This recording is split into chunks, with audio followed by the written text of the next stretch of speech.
Je pense pas qu'on vivrait mieux dans une société où on les vire tous. Les parlementaires. Tous. Non, c'est l'État qui devrait avoir peur de nous.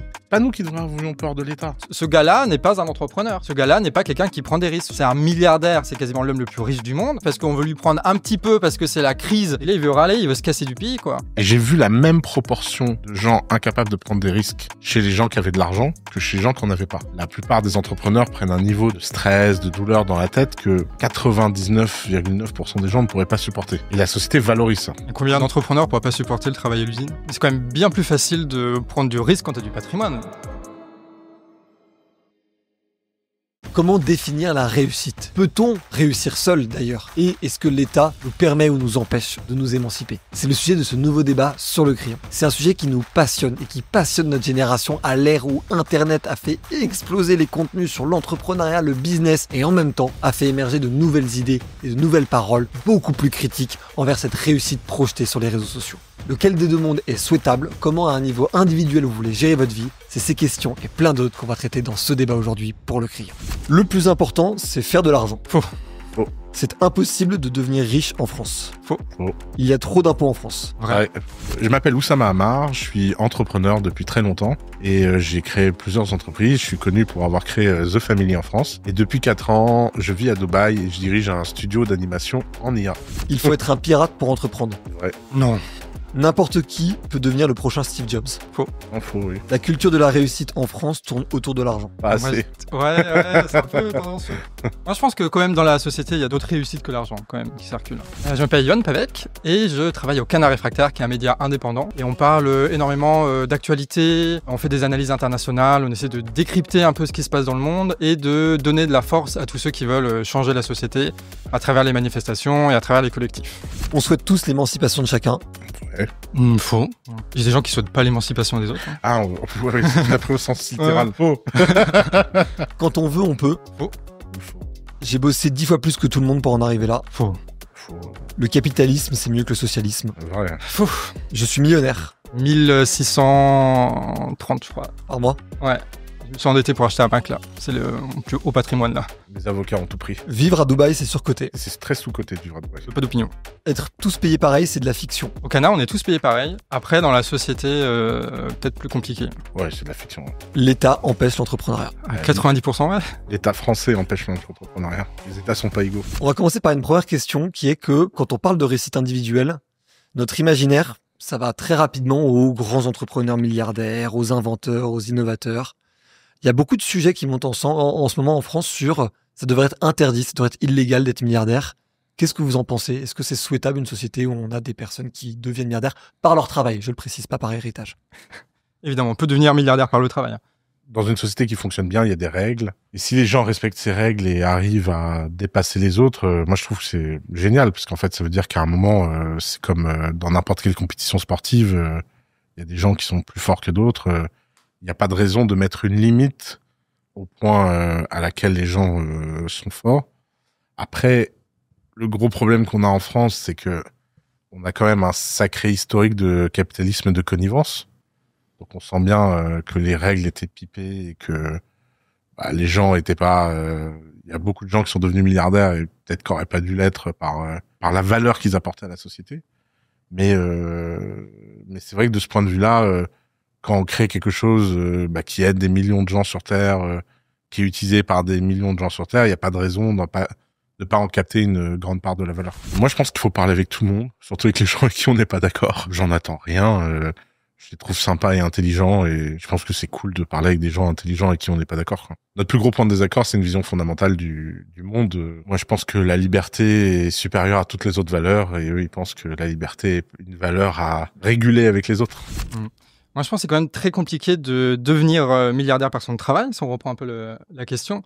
C'est que tu auras beau travailler tous les jours à l'usine et tout ça, ça va être quand même difficile d'accumuler jusqu'à 1 milliard avec tes petites économies à 100, 200 euros par mois, là. Par contre, c'est beaucoup plus facile de devenir milliardaire quand il y a des gens qui travaillent pour toi. Et du coup, grâce à la propriété, grâce à la valorisation des actions, grâce à la rente que tu peux avoir, là, c'est possible par contre de devenir milliardaire, mais par le travail des autres. Bah, déjà, un débat avec Oussama, ça se refuse pas quand même. À mon avis, on est assez proche sur les côtés des mœurs. Ce qui va nous différencier, ça va être le passé, les moyens qu'on a pour transformer la société. Nous, on va être beaucoup plus sur les luttes collectives. Et à mon avis, Oussama va plus être sur des solutions individuelles ou d'entreprise pour essayer de rationaliser un peu ce qui se passe, parce que la société est pas si mal, mais il faut un peu réglementer l'État, il faut un peu réglementer les petits trucs pour que les entrepreneurs puissent, eux, créer de la valeur et puis s'en sortir et puis tout ça. Le travail de soi ne suffit jamais à devenir milliardaire, c'est sûr. Le leverage est une forme de travail, en fait. Même si c'est pas toi qui travailles, t'as quand même, par ton impulsion et ta volonté, t'as quand même amené des gens à travailler pour toi, quoi. Ouais, mais c'est pas un travail qui est quand même très survalorisé par rapport à tout le reste, parce que la production, elle va tenir grâce aux gens qui font le travail sur le terrain. Quand j'étais plus jeune, je pensais que sur un bateau, quand le capitaine était mauvais, si l'équipage était bon, c'était pas grave. Puis un jour, j'ai vu un bateau avec un mauvais capitaine et j'ai vu des gens intelligents faire n'importe quoi. Et en fait, je pense qu'on sous-estime le pouvoir du désir. En fait, il y a quand même des gens sur Terre qui, à un moment donné, pour soit des raisons traumatiques, soit des volontés personnelles, des histoires personnelles, à un moment, ils concentrent une énergie assez dingue et ils ont tendance à distordre la réalité en leur faveur. Et il faut prendre... En fait, souvent, ce qu'on voit pas sur les entrepreneurs, c'est que il y a des caractéristiques invisibles assez fortes. La première, c'est une très très très grande tolérance à la douleur. La plupart des entrepreneurs prennent un niveau de stress, de douleur dans la tête que 99,9% des gens ne pourraient pas supporter. Et la société valorise ça. Et combien d'entrepreneurs pourraient pas supporter le travail à l'usine? Bah, à mon avis, beaucoup moins. Ouais. Pour avoir été dans les deux mondes, je peux te dire que j'ai vu, moi, les gens de mon origine sociale complètement se décomposer face à la moindre prise de risque, en fait. C'est quoi ton origine sociale? Moi, je suis grandi dans des HLM à Tours, en ZEP, et j'ai vu des gens être complètement bloqués mentalement, alors que ils avaient la possibilité, ils avaient l'opportunité, mais il y a quelque chose qui bloque. Alors, on peut dire c'est leur éducation, c'est etc., mais il y a quand même quelque chose, parce que, par exemple, très naïvement, quand j'ai commencé à être à Paris, que j'ai fréquenté des héritiers, j'ai pensé qu'en fait, quand t'étais héritier, bah, c'était facile pour toi. Et j'ai vu la même proportion de gens incapables de prendre des risques chez les gens qui avaient de l'argent que chez les gens qui n'en avaient pas. Et je me suis rendu compte que le pourcentage de risk-takers, de gens qui étaient capables de prendre du risque, était en fait la même proportion dans toutes les couches sociales. C'est quand même bien plus facile de prendre du risque quand tu as du patrimoine. Bah, là, tu vas pouvoir investir, là, tu vas pouvoir monter la boîte. C'est un truc que les gens de gauche pensent, mais c'est pas vrai. De mon expérience, j'ai vu, moi, tous ces gens ne rien faire de leur vie. Hein. D'ailleurs, ah oui, c'est sûr. La majorité des héritiers ne font rien parce qu'ils ont peur. Ils ont peur d'échouer, ils ont peur du regard des autres. C'est-à-dire qu'il n'y a pas une égalité entre différentes gens, que si tu es là, que tu travailles, que tu es en galère, que tu as des potes qui sont en galère, que tu as la famille qui est en galère, que tu dois gérer tous ces merdes-là, beaucoup plus difficile de devenir milliardaire que quand tu as ton papa qui est là, qui te file les 5000 balles par mois quoi qu'il arrive, que toi tu as déjà les petits réseaux parisiens parce que tu étais déjà dans les soirées de papa pour monter les boîtes. C'est pour ça qu'aujourd'hui, dans les boîtes, on retrouve quand même essentiellement des héritiers, des fils d'héritiers. Oui, mais je pense que toute chose égale par ailleurs, on sous-estime à quel point ce milieu qui a du capital social, culturel, etc., dans une société comme la société française qui est profondément anti-risque et anti-capitaliste, n'arrive pas en fait à sortir de l'ornière. Et de l'autre côté, il y a des gens qui n'ont rien à perdre. Moi, j'ai eu pendant très longtemps l'énergie de celui qui avait pas grand-chose à perdre. Quoi que je fasse, c'était un upgrade en fait. Et ça, en fait, c'est une énergie alors qui est pas suffisante. Je comprends bien. Encore une fois, je pense que la nature des difficultés n'est pas la même. Je vous coupe 2 minutes. Si vous en êtes là dans la vidéo, c'est probablement que vous appréciez notre travail. Si vous pouvez lâcher un petit abonnement et un petit j'aime sur la vidéo, ça a une valeur incroyable pour nous. C'est ce qui permet de valoriser notre travail et nous permettre de faire des émissions encore plus folles que vous allez adorer. Je vous remets dans la vidéo. Je vais donner un truc qui a changé ma perception du monde. Pendant très longtemps, je pensais que les entrepreneurs avaient le monopole d'être entrepreneurs. Que finalement, si tu étais entrepreneur, t'étais un risk taker, tu créais de la valeur, etc. Première déception, j'ai découvert que énormément d'entrepreneurs étaient risk takers de rien du tout. Ils avaient juste des rentes, ils avaient hérité de positions et puis ils étaient insupportables et en fait c'était comme des parasites qui avaient capté à un moment un qui flux. profitaient des privilèges qu'ils avaient réussi à construire. Exactement. Donc ça c'est j'avais la vingtaine, plus grande déception de ma vie. Je me suis dit putain, le logiciel il est plus compliqué que ce que je pensais en fait. Et alors la deuxième fois où j'ai pris un choc, j'ai rencontré une nana qui s'appelle Céline Alvarez, qui a écrit un livre qui s'appelle Les lois naturelles de l'enfant, qui est une des rares profs françaises à s'être fait virer de l'éducation nationale. Ouais, virer. C'est quoi le motif? Pourquoi elle s'est fait virer? Elle avait de trop bons résultats avec sa classe. Ah oui, elle avait pas les mêmes enseignements bien cadrés et tout. Exactement. Elle a un peu dévié, ça fait taper sur les doigts par l'inspection.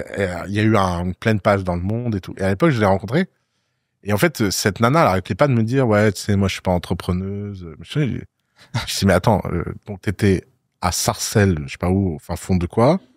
T'as créé une classe Montessori, dans un environnement où c'était même pas possible d'imaginer. T'as plié le bras du recteur pour te laisser faire. T'as négocié avec l'administration pour acheter des jouets. En fait, c'est juste que on n'a pas le statut, mais t'es vraiment entrepreneur. Et je pense que le vrai combat, il n'est pas entrepreneur contre salarié, il n'est pas salarié contre je sais pas quoi. Il est vraiment, est-ce qu'on est dans une société qui favorise la prise de risque ou pas? Et quand les gens prennent du risque, est-ce qu'ils sont reward à la justesse du risque qu'ils ont pris, quoi. Je sais pas comment dire, reward, récompensé à la justesse du risque qu'ils prennent. Et c'est pour moi, en fait, tout mon logiciel est là. J'ai l'impression que dans une société où on récompense le risque, d'abord, le risque, on l'admire. Quand les gens prennent du vrai risque, on le reconnaît, il y a un écho, on sent les gens qui ont mouillé leur chemise. Et quand ça marche et qu'ils sont récompensés, je trouve ça plutôt enthousiasmant, quoi. Johan, toi, sur le Canard Réfractaire, tu parlais de avoir des réseaux parisiens, avoir de l'argent de départ et tout. Vous, le Canard Réfractaire, vous êtes sorti de terre par vos propres moyens, beaucoup financé par votre communauté. Comment tu vois ça? Il y a un peu l'expression... Est-ce que tu aurais fait différemment si tu avais les réseaux de papa et 5 000 euros par mois? Si j'avais 5 000 euros par mois, les réseaux de papa, je serais pas celui que je suis aujourd'hui. Du coup, ça va être difficile de répondre à des questions comme ça. Canard, on l'a fait... T'as un peu ce truc-là dans l'entrepreneuriat qui est assez faux, c'est que on dira jamais qu'on s'est fait tout seul, comme dirait Ben PLG. On va pas dire c'est bon, on a créé notre Canard. On pourrait d'ailleurs, et peut-être que ça marcherait bien en storytelling, de se dire on était là, et puis on voyait le monde qui était pas bien, alors on est allé sur les ronds-points des Gilets jaunes, on a commencé à discuter, on a lancé un journal papier, ça a pas marché, mais on a continué avec le Covid, on a saisi l'opportunité, on a réussi à faire quelque chose de beau, machin, et maintenant on est une équipe de 15, 20 salariés. Tu sais. Sauf que je crois pas qu'on se fait tout seul. Parce que, en fait, si je suis allé au rond-point des Gilets jaunes, c'est parce que avant j'avais déjà fait des luttes dans les lycées, que c'était ça qui m'avait politisé. Si le Canard existe aujourd'hui, c'est parce que dans le rond-point, t'avais des gens, ils nous ont vus avec les caméras dégueulasses qu'ils nous ont prêtées, d'ailleurs, qu'on a filmé, c'était nul à chier, mais ils étaient quand même là pour le partager parce qu'ils se sont dit ça, c'est important. Et du coup, après, ils ont même donné de l'argent, alors que franchement, le premier financement qu'on a fait qui a déterminé le Canard, c'était des vidéos qui étaient dégueulasses, quoi. Et pourtant, les Gilets jaunes, ils étaient là, ils ont donné le fric en disant vas-y, on va faire ça et puis on va partager. Et toutes les victoires qu'on a obtenues avec Canard, tout l'argent qu'on a accumulé, tous les vues qu'on a, les chaînes YouTube qu'on peut avoir, qu'on a développées, tout ça, c'est le travail que nous a permis les dons des gens. Tout ça, c'est le partage des gens. Tout ça, c'est le travail des gens qui sont arrivés aussi sur Canard. Que quand t'as Camille qui est arrivé, Nina qui est arrivée, Pixel qui est arrivé, et puis tous les autres qui sont arrivés, tout est une offre collective, à mon avis. Et que si on prend juste sur le truc de qui a initié et qui a pris le risque, on ne se rend pas compte de à quel point tout est collectif et que tout nous appartient aussi. À mon avis, il y a beaucoup de ça, quoi. Et donc, du coup, quand tu regardes, toi, toutes les startups que tu as accompagnées, tu vois ce truc collectif où il y a quand même vraiment le ou les preneurs de risques. Non, il est très surfait, le truc collectif. Moi, de mon expérience, c'est comme les exposés à l'école. Il y en a un qui fait le travail, puis il embarque les autres. D'ailleurs, j'ai même un argument très simple là-dessus. Hein. Il faut voir l'impact d'un homme sur une organisation. Carlos Ghosn, quand il est tombé dans son affaire japonaise, comment ça se fait que Renault a jamais réussi à s'en remettre au niveau opérationnel, bénéfice, on pourrait se dire il y a des milliers de gens compétents, etc. Et pourtant il était une force qui change la donne. J'ai eu la chance moi de fréquenter. Je sais pas si t'as vu le film sur Steve Jobs. J'allais parler de ça, ouais. Ouais, tu sais où il y a eu plusieurs. Et le film, c'est 4 flashbacks avec son assistante. En fait, cette nana là, elle a été actionnaire de The Family. Et j'ai eu la chance de la fréquenter et en fait, elle dit que qu'on le veuille ou non, il y a des individus qui ont des trucs magiques. Il y a des individus qui sortent vraiment du lot en fait. Steve Jobs, il est mort. Et Apple se porte à merveille aujourd'hui. Bah, c'est une des sociétés les plus valorisées. Ça se discute, hein, qu'ils se portent ils se font 100 milliards de profits, là, cette année. Comment ça se fait qu'ils ont rien réussi à sortir depuis qu'il est parti? 100 milliards de profits. Hein. Oui, mais c'est pas le bon critère. C'est pas toi qui va c'est pas toi qui va venir me dire que le profit, c'est le critère. Non, mais que les gens arrivent à perpétuer la rente. Et Apple, c'est une rente. Moi, j'achète du Apple, j'en peux plus, je sais pas quoi acheter d'autre. Ouais. Et donc, c'est la caractéristique de la rente. T'as un produit dont t'es pas content et que t'es obligé d'acheter parce qu'il est en monopole. Après, ils sont aussi dans une situation, peut-être un peu trop technique sur le débat, mais il y a plus trop d'améliorations possibles au niveau des téléphones, plus trop d'améliorations possibles au niveau des ordi. Ouais, en vrai, on arrivait aussi au bout, tu vois. Mais c'est pas vrai. On disait la même chose avant que Steve Jobs soit là. Par exemple, il y a des boîtes aujourd'hui alternatives comme Impossible qui font des innovations d'interface, etc. Tu rêverais qu'Apple les prenne en main. Et aujourd'hui, ils vont les racheter un jour. Oui, mais d'accord. Mais en attendant, ils vont devoir aller racheter un mec un peu exceptionnel qui dans sa cave a construit un truc avec. Tous les grosses boîtes, c'est ça. C'est une fois que tu as accumulé suffisamment de capital, t'es plus obligé de prendre des risques et tu laisses un petit écosystème d'entrepreneurs. Mais Steve Jobs, il avait une grosse boîte. Mais Steve Jobs, il avait une grosse boîte et il a pris un niveau de risque que personne n'arrivait à imaginer dans ce niveau de boîte. Quand il a sorti l'iPhone. Je peux te dire qu'il y a personne chez Apple qui était pour que Apple sorte un iPhone. Il y a un moment, cette énergie de seul contre tous, elle est réelle. Évidemment qu'un entrepreneur n'est rien sans son équipe, mais toutes choses égales par ailleurs, les équipes sont très inégales par rapport aux gens. La construction d'une équipe, c'est déjà un talent d'un entrepreneur. On n'est pas égaux ici. Il suffisait juste de prendre des gens pour travailler, pour que ça marche. Toutes les boîtes marcheraient. D'ailleurs, je vais te donner une image mentale que j'aime bien. Imagine qu'on puisse enfermer 100 personnes, d'accord, dans une prison. Et on va faire même encore mieux, on va les faire naître dans cette prison. Donc, tu prends 100 personnes nées dans la même prison. Okay. Ils ont la même pièce avec les mêmes instruments, les mêmes ingrédients et la même recette. Et tous les jours, ils doivent reproduire le même gâteau au chocolat. Ils ont rien le droit de faire d'autre qu'un gâteau au chocolat. Ok. Et sur les 100 prisonniers, il y en aura toujours un dont le gâteau au chocolat sera meilleur que la somme de tous les autres. Oui, mais là, c'est des histoires. Non, mais c'est comme ça dans le vrai monde. Oui, non, mais c'est pas parce que tu fais des histoires que c'est comme ça dans le vrai monde aussi. Explique-moi. Tu seras jamais dans une situation où tu auras 100 hommes qui seront égaux dans une pièce. Oui, mais économiquement, il y a toujours des héritages qui se font. Je veux dire, les grandes entreprises sont souvent liées au colonialisme, où c'est là où il y a eu l'accumulation primitive du capital qui s'est fait, qui est ensuite devenu des grosses entreprises qui aujourd'hui cartélisent tout et contrôlent un peu toute l'économie, et que tu peux pas dire qu'une personne va pouvoir concurrencer ces boîtes-là, ou que tout s'est fait de manière égale ou pas. Le système capitaliste, dans son histoire, pas dans son principe, pas dans sa philosophie, pas dans ses valeurs qui sont projetées, dans son histoire réelle, est profondément inégalitaire. Ça s'est fait avec des vols, ça s'est fait avec des meurtres, ça s'est fait avec très souvent des guerres pour le repartage des ressources. Et que cette histoire-là, c'est ça qui est réel. Sur les 500 plus grandes boîtes américaines, il y en a moins de 10% qui existaient il y a 40 ans. Parce que c'est des nouvelles technologies ou les trucs comme ça. Bah oui. Le gros du capital s'est fait à partir de cette période-là. Oui, mais j'entends l'argument. Je sais pas. Je comprends. Mais la solution, c'est quoi? C'est qu'on empêche les gens. Enfin, si t'avais une baguette magique, tu peux construire la société de tes rêves. Elle ressemble à quoi? Alors, moi, j'aime bien un truc. Moi, j'habite à Guingamp. Et Guingamp, pour ceux qui connaissent pas, c'est vraiment une petite ville avec un très grand stade de foot. On a accueilli les Ligues des Champions. Il y avait Mbappé qui est venu là, Bellingham, tout ça, incroyable. Bon, c'était pour Brest, mais on raconte quand même que c'est à Guingamp, c'était au stade de Guingamp. Bref. Et t'as des marchés qui se font et t'as toute une petite vie qui se fait autour de ça.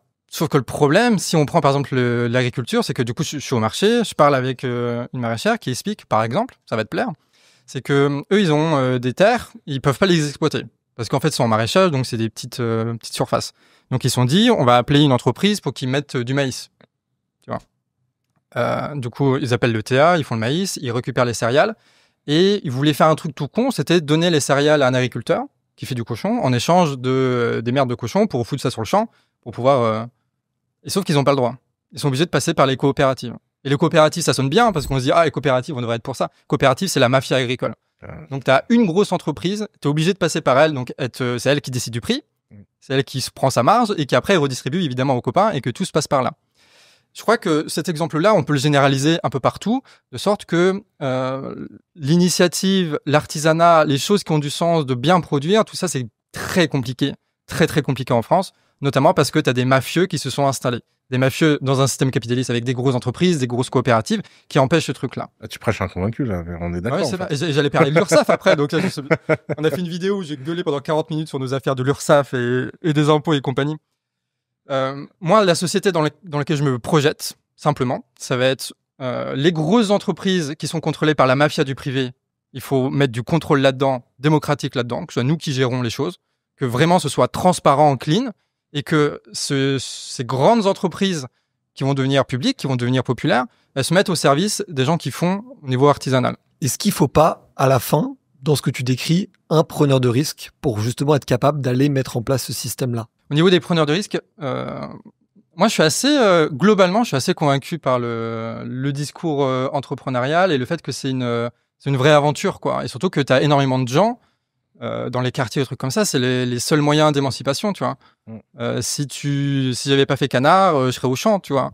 Donc c'est vrai que tu as une énergie qui fait que ça va là. Et ça peut être des belles aventures de vie et qu'on peut essayer de se dire, ok, si c'est ça qu'on veut, pourquoi pas, tu vois. Mais je crois pas qu'il y a des preneurs de risques nécessaires pour raffiner du pétrole.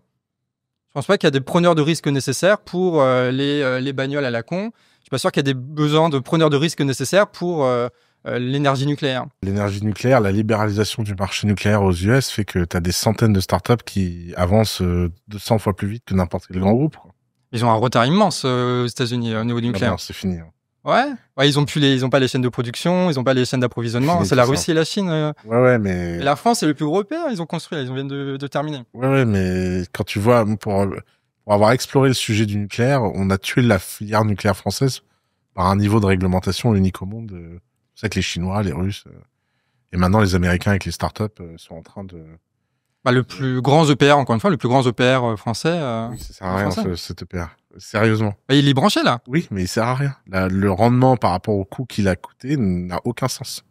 C'est le contribuable qui a payé 10 fois le prix pour quelque chose qui ne marchera jamais. Et ceux qui sont dans le nucléaire, ça va pas être des petits start-upers dans leur coin qui vont se dire vas-y, l'atome en fait il faut le casser. C'est exactement ce qui s'est passé aux US dans les startups nucléaires. C'est des mecs qui étaient docteurs en physique à Stanford et qui du jour au lendemain se sont lancés avec un peu d'argent à faire à l'université. Et mais alors, on va pas dire. Ok, moi je suis d'accord. Si tu veux, c'est pas un sujet de où ils étaient. C'est pour moi. En fait, pour moi, le sujet, c'est que quand une coopérative interdit à un mec de vendre son maïs alors qu'il devrait être libre de le vendre, il est là le problème en fait. Le problème, c'est que tu as des règles. Oui, mais qui a écrit ces règles-là? C'est les grands groupes. Voilà. Mais ouais, mais c'est tout le sujet. C'est le truc qui se mord la queue, c'est que c'est les grands groupes qui s'accaparent le pouvoir et qui écrivent leur l'histoire la plus scandaleuse que j'ai apprise, c'est Air Liquide. Tu connais cette boîte Air Liquide? Ça me dit un truc. C'est des gens qui mettent du liquide de l'air dans des liquides. Okay. Par exemple, du gaz et le transforment en liquide pour le rendre facilement transportable. Okay. Air Liquide. Très, très grande boîte du CAC 40. Et en France, il y a une norme sur l'air liquide de pureté. Il faut que ce soit 99,8 par exemple. Je dis une connerie. Et je dis au mec, c'est marrant, c'est qui a décidé la norme? Je dis, un jour on a regardé, on arrive à faire 99,8, tous nos concurrents sont 99,7. On a dit que la norme c'était 99,8. Le gouvernement a voté ça, maintenant on est en monopole. Le sujet, c'est que cette grande boîte, si elle était sous la pression de l'attaque de toutes les startups qui font du 88% et que le consommateur est content de payer 88%, ils devraient pouvoir le faire. C'est aussi un problème, je pense, bureaucratique à ce niveau-là. Au dehors de la question de la propriété des entreprises, c'est que, à mon avis, ceux qui ont légiféré là-dessus, c'est peut-être des députés qui n'en savaient pas grand-chose. C'est sûr. C'est sûr. Et que du coup, tu as une déconnexion sur le pouvoir législatif qui fait un peu ces trucs et certaines pratiques très techniques de certains trucs de Air Liquide, machin. Ce qui fait que, à mon avis, les élus sont très capables, par exemple, au niveau des impôts, au niveau des subventions, de subvenir aux besoins et et à la richesse de Bernard Arnault et compagnie parce qu'ils mettent les billets. Ce que tu disais tout à l'heure en off là, à propos de certaines banques qui ne payent pas d'impôts parce que hop, il y a le petit truc, tu vois. Du coup, ils sont à la fois très compétents là où il n'y a pas nécessaire et en même temps, ils sont très incompétents là où il faudrait peut-être légiférer mieux ou légiférer avec ceux qui connaissent. Et cette séparation-là, c'est une séparation très parlementaire bourge en mode les députés sont des gens qui sont globalement pas forcément très compétents sur ces sujets-là. Tu penses pas que, excuse-moi, tu penses pas qu'on vivrait mieux dans une société où on les vire tous?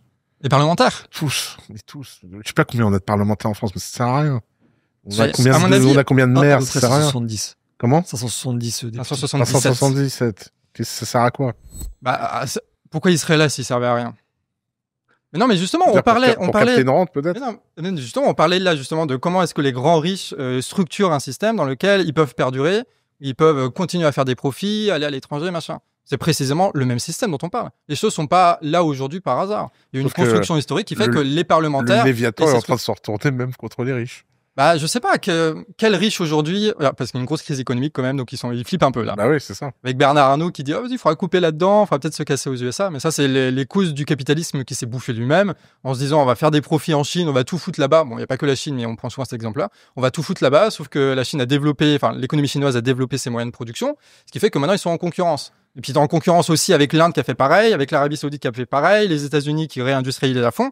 Du coup, tu as de plus en plus de concurrence dans ce capitalisme qui s'est développé à l'échelle internationale, ce qui fait que les profits sont de plus en plus serrés et que les marchés à l'étranger sont de plus en plus concurrencés. Et du coup, là, ils sont un peu dans la merde. On va essayer de se replier sur nos frontières nationales. C'est ce que fait Macron avec l'Europe, c'est ce que fait Trump avec l'Amérique, c'est ce que fait la Chine aussi qui centralise beaucoup. Et du coup, c'est une des conséquences, là encore, de ce même capitalisme-là, qui, par son développement, a créé des contradictions où, globalement, c'est la crise. Du coup, ils se disent, comment est-ce qu'on va essayer de choper du pognon? Parce que c'est l'État qui va devoir mettre les milliards et les milliards pour remettre des usines en Europe, pour relancer de la production, pour que ce soit rentable, parce que les putains de voitures électriques, elles sont 2 fois trop chères pour que les gens les achètent. Et du coup, là, il faut choper le pognon. Et le pognon, il y a un Bayrou qui dit, il faudra peut-être le prendre un petit peu au risque, peut-être juste cette proportion-là qui serait peut-être juste pour le foot, parce que sinon, les gens, ils vont gueuler. Et les riches, ils disent, bah non, on va se casser. On va se casser. Ils peuvent très bien le faire. Hein. Bernard Arnault, de toute façon, ça fait très longtemps qu'il s'est cassé de la France en réalité. Du coup, il se retrouve dans une situation, il faut essayer de trouver du pognon ailleurs, quoi. Surtout qu'il y a la guerre qui arrive pour essayer de relancer l'industrie et tout ça. Donc, à mon avis, c'est là aussi où tu vas avoir une coupure où l'État essaie de trouver des solutions à cette crise-là. Et l'une des solutions, ça va être que Trump a trouvé, que Musk a trouvé, ça va être de sabrer dans la bureaucratie. Surtout qu'aujourd'hui, à mon avis, et c'est une question que je voulais te poser, c'est toi, ça a ce même feeling-là. Moi, j'ai l'impression que le timing tombe quand même étrangement bien entre un Musk qui arrive pour dégager toute la bureaucratie et l'intelligence artificielle qui va arriver, où comme ça, l'État fédéral états-unien va pouvoir se gouverner lui-même avec des intelligences artificielles et trucs comme ça, sans avoir besoin de toute cette bureaucratie, qui était bien pratique pour faire des pieuvres tentaculaires partout et contrôler tout, mais qui aujourd'hui, on peut se débarrasser de ça, foutre le pognon là où c'est nécessaire, dans les industries de la guerre, dans les voitures électriques, dans les processeurs, qui sont à peu près les seuls trucs à peu près viables et rentables en ce moment. Non, mais c'est sûr que la machine étatique est devenue folle. Hein. Enfin, 57% du PIB capté par l'État français. Mais ça, parce que l'État aussi prend en charge beaucoup plus de choses que. Il prend en charge rien du tout. Bah, les retraites, la sécu. Alors la retraite, c'est un Ponzi. L'hôpital, ça marche pas. Sur la Ponzi. Je veux dire, c'est littéralement un Ponzi. Ça crée pas de valeur. Je comprends pas que personne comprenne ça en France. De quoi? Bah que l'argent des retraites, si tu prends aux actifs pour donner aux inactifs, et que le nombre d'actifs devient inférieur au nombre d'inactifs, t'as un problème. Mais après, tu disais dans ta vidéo que ça partait en exponentiel et tout ça. Ouais. Ça part pas en exponentiel, ça a juste augmentation du truc. Si, parce qu'à un moment donné, le baby boom, hop, il stationne. Il y a un truc que tu comprends pas, c'est les intérêts composés. C'est que si ton déficit tous les ans, t'arrives pas à le financer et que tu dois payer les intérêts des intérêts, c'est la définition même d'un surendettement exponentiel. Quand on revient en France, après avoir passé quelques jours aux USA, c'est un peu la douche froide. Aux USA, on vous accueille à bras ouverts, les impôts vont descendre à 15%, les ateliers qu'on peut construire aux USA sont subventionnés dans toute une série d'États, et le président américain encourage ça. Quand on vient en France et qu'on voit qu'on s'apprête à augmenter les impôts de 40% sur les entreprises qui fabriquent en France, c'est quand même à peine croyable. Donc on va taxer le Made in France. Pour refroidir les énergies, on fait difficilement mieux. Pour pousser à la délocalisation, c'est idéal. On leur a proposé d'autres solutions. Évidemment, la bureaucratie, bon, voilà. Hein, c'est pour ça, faudrait faire comme aux États-Unis, nommer quelqu'un pour se lâcher un peu la bureaucratie. Mais dès qu'on essaye de faire ça, bon, là, on est poursuivi, c'est impossible. Quel hypocrite quand même. Mais c'est ça aussi. Justement, j'aimerais vous réagir là-dessus. Est-ce que aujourd'hui, la France est un endroit où il fait mal vivre en tant qu'entrepreneur? Mais non, mais en gros, moi, que au moins notre discussion, Oussama, serve à ça. Il faut distinguer absolument les entrepreneurs qui prennent des risques, comme tu en parlais, et les milliardaires qui vivent de la rente, qui délocalisent à fond. 4 milliards de dividendes, il s'est fait l'année dernière avec LVMH. Ce gars-là n'est pas un entrepreneur. Ce gars-là n'est pas quelqu'un qui prend des risques. Ce gars-là n'est pas quelqu'un qui même gère globalement une production. Ce gars-là est dans une position de rentier. C'est un milliardaire. C'est quasiment l'homme le plus riche du monde. Et il arrive parce qu'on veut lui prendre un petit peu parce que c'est la crise et que c'est la merde. On veut lui prendre un petit peu. Et là, il veut râler, il veut se casser du pays, quoi. Enfin, je veux dire, les gens, en plus, c'est très l'image made in France, LVMH, tu vois, c'est genre la mode à la française et tout. Le gars, il se casse à la moindre occasion. Donc, à un moment donné, il faut arrêter aussi que le discours entrepreneurial est utilisé par ces gens-là pour justifier le fait qu'il faudrait baisser les impôts, alors que là, ils ne parlent pas des impôts des entrepreneurs, ils ne parlent pas des impôts des PME, ils ne parlent pas des impôts de ce que nous, on paye quand on essaie de lancer des trucs. Ils payent des impôts de ce que lui, LVMH, il va payer sur les dividendes, sur ses gros profits, alors que l'entreprise va à merveille et fait des milliards et des milliards de profits. C'est pas un entrepreneur, Bernard Arnault, Oussama? Je la trouve dure, celle-là, que c'est pas un entrepreneur. Mais bon, je comprends le point. Mais moi, je pense que le sujet, c'est que si on vole à des gens comme ça, on vole à tout le monde, en fait. En fait, Bernard Arnault, ce qui est assez marrant, c'est que moi, ce que je reproche à Bernard Arnault, c'est d'avoir eu une hypocrisie pendant des années, nous expliquer que la France est un paradis fiscal. Pendant des années, ils nous ont expliqué que la France, c'est formidable, qu'on peut entreprendre. Lui et Xavier Niel n'ont pas arrêté de nous sortir des... Moi, depuis que Macron est au pouvoir, les deux sont là. Je nous sortent des trucs. Non, mais c'est tellement facile d'être entrepreneur en France. La richesse française. Et là, ils se rendent compte, en fait, que la machine est en train de devenir folle et qu'elle va le rattraper. Et que même ces montages, ces machins ne le vont plus le sauver. Et donc, il a une forme de wake-up.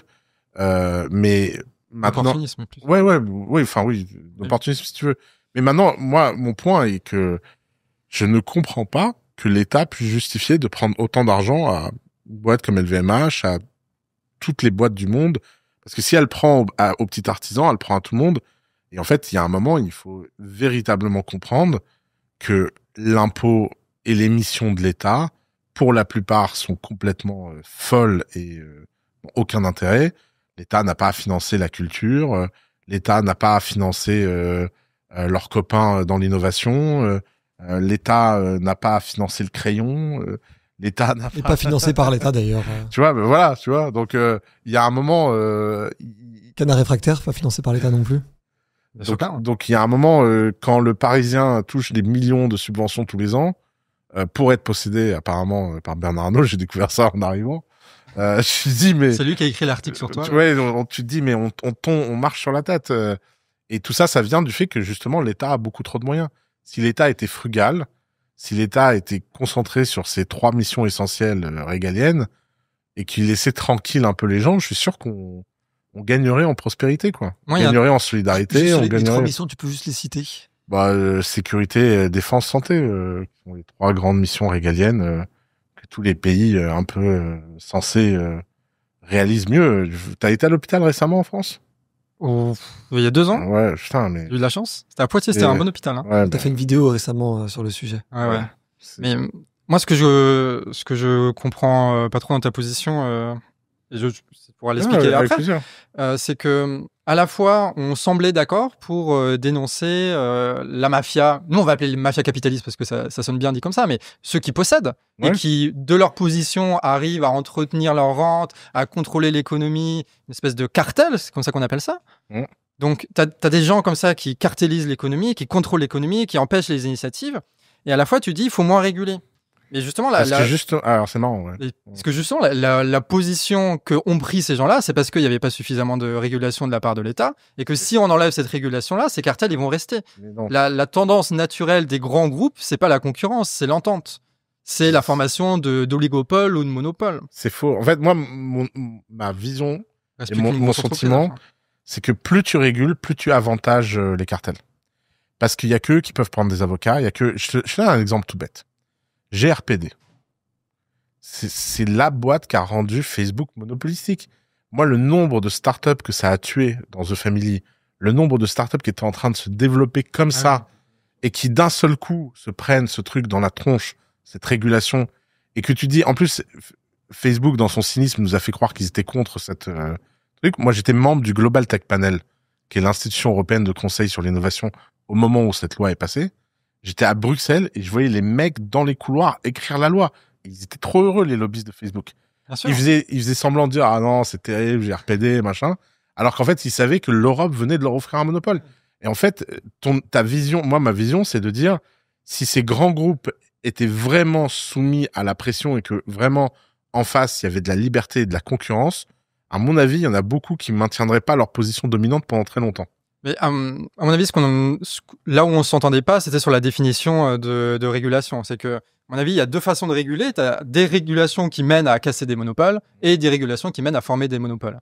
Ouais. Et qu'aujourd'hui, les régulations qui mènent à former des monopoles, ce sont eux qui sont constitués. Donc, tu prends l'exemple de Facebook, on peut reprendre l'exemple des coopératives avec les céréales, là. Exactement. C'est la même chose. Parce que c'est eux, en gros, qui écrivent les lois. Exactement. C'est eux qui écrivent les lois. C'est pour ça que la meilleure façon d'éviter ça, c'est d'avoir un État minimal qui peut pas écrire tant de lois que ça, qui a juste pas les moyens de le faire. Mais on va se retrouver quand même dans une situation où ça va être une situation de monopole. L'idée qu'on a, ce serait plutôt de se dire, ces grandes entreprises qui contrôlent tout, très bien, on les prend, on régule ces choses-là, et après, là où on a besoin d'initiatives, là on peut mettre du privé, ou là on peut mettre des choses. Et c'est une espèce d'ambition un peu plus grande qui est de dire, on organise nous-mêmes la société par rapport à nos besoins, et pour lutter sur les trois crises qui sont la guerre, l'économie, l'environnemental. Et que c'est avec cette ambition-là, avec ces entreprises-là, qu'on va réussir à s'en sortir, quoi. Du coup, c'est avec cette stratégie-là, de ce qu'on appelle de socialisation, qu'on va pouvoir s'en sortir, parce qu'on va pouvoir véritablement diriger l'entreprise. Et que dans le système que défendait Oussama, je pense que si on laisse les gros faire, ils vont faire exactement ce qu'ils sont en train de faire là maintenant, et qu'on va stagner. Peut-être qu'on va avoir des meilleurs iPhones, mais c'est pas ce qu'on veut. C'est pas ce qu'on a besoin là tout de suite maintenant. Tu vas avoir certains secteurs numériques et tout, tu as encore un peu d'innovation, des marchés qui s'élargissent. J'aimerais tellement pouvoir... Et sur le pétrole, sur la santé... sur les médicaments, sur l'industrie, tout ça, ça va rester des grosses entreprises. Et c'est eux qui vont écrire les lois. Ils vont même écrire les lois pour pouvoir s'accaparer l'État et ensuite pouvoir faire les réglementations qui mènent à des monopoles. Et c'est la situation dans laquelle encore une fois, s'il y avait rien à s'accaparer, tu vois, ils s'accaparent des outils très puissants parce qu'il y a beaucoup d'argent pour les diriger. C'est leur outil. Oui, mais c'est leur outil. Cet outil, on le paye tous avec nos impôts. Oui. Mais s'il n'y avait pas d'impôts, ils ne pourraient pas payer ces outils. Mais s'il n'y avait pas d'impôts, ils en feraient un pour pouvoir créer cet outil. Et c'est ce qui s'est passé. C'est ce qui s'est passé. S'il n'y a pas d'impôts, ils en créent un, bah, on va faire en sorte qu'ils n'en créent pas.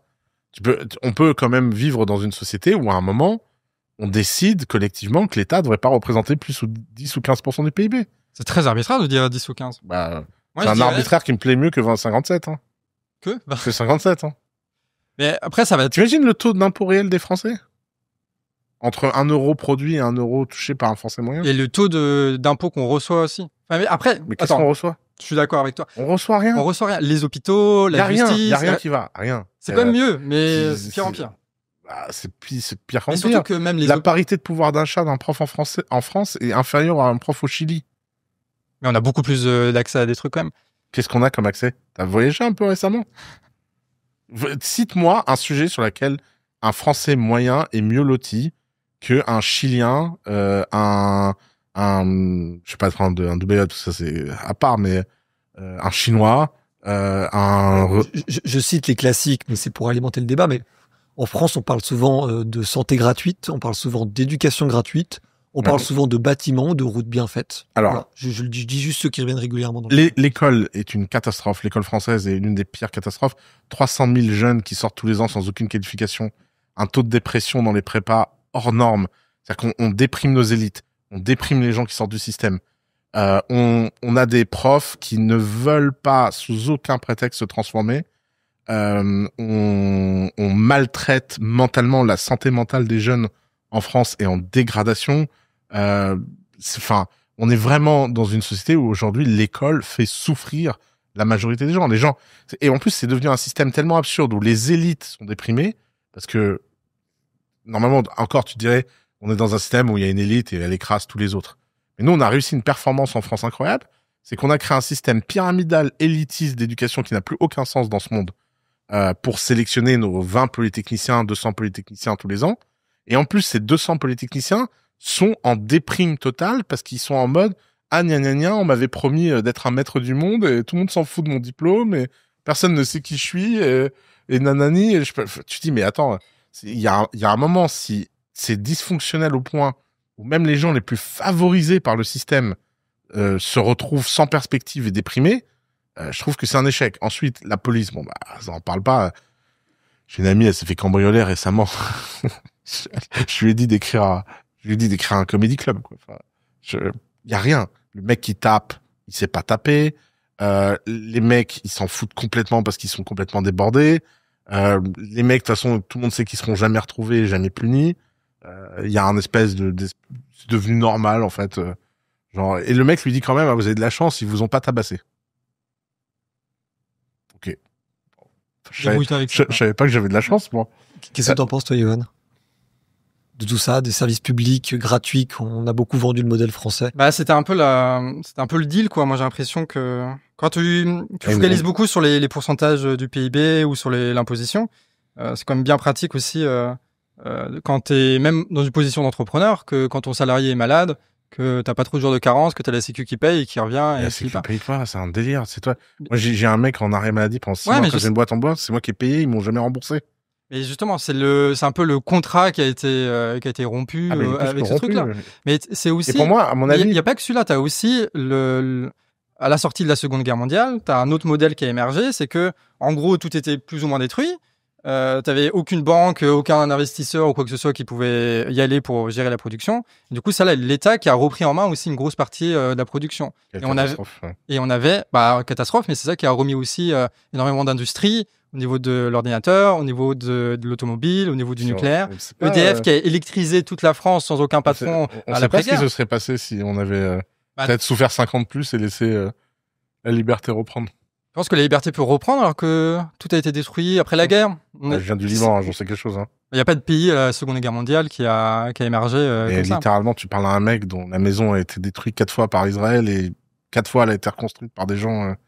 En fait, les gens ne se rendent pas compte dans un pays où la liberté, elle est forte, à quel point les gens deviennent autonomes. En France, les gens sont très dépendants de l'État parce qu'ils ont une relation perverse, narcissique avec... On peut pas être autonome dans la maladie, on peut pas être autonome dans la mort, on peut pas être autonome dans la production électrique. On peut pas être autonome là-dessus. En France, le lien social, familial est rompu parce que tout le monde a l'impression que l'État va s'occuper des gens faibles et malades et fatigués. Comment ? Pas à cause de l'État aussi. Ah bah si, c'est à cause de l'État. C'est les conditions de travail. C'est le fait qu'on est en galère de thunes en permanence. C'est ça aussi qui désocialise. Mais pourquoi on est en galère de thunes ? Il y a 70% de ton argent qui est capté par l'État. Et t'en as énormément qui est piqué aussi par les... 70%. Et 70% qui est redistribué, qui peut être redistribué redistribué par où ?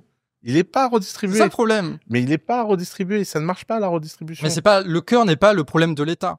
Parce que c'est précisément ce que je disais. Le cœur, c'est le problème de l'État quand t'as une mafia qui capte 70% de ton argent. Mais la mafia, c'est issu. La mafia, on l'a dit tout à l'heure, la mafia est issue de ces grands groupes qui possèdent tout, qui sont installés et qui écrivent eux-mêmes les lois. T'as pas de distinction entre la mafia d'État et la mafia des entreprises.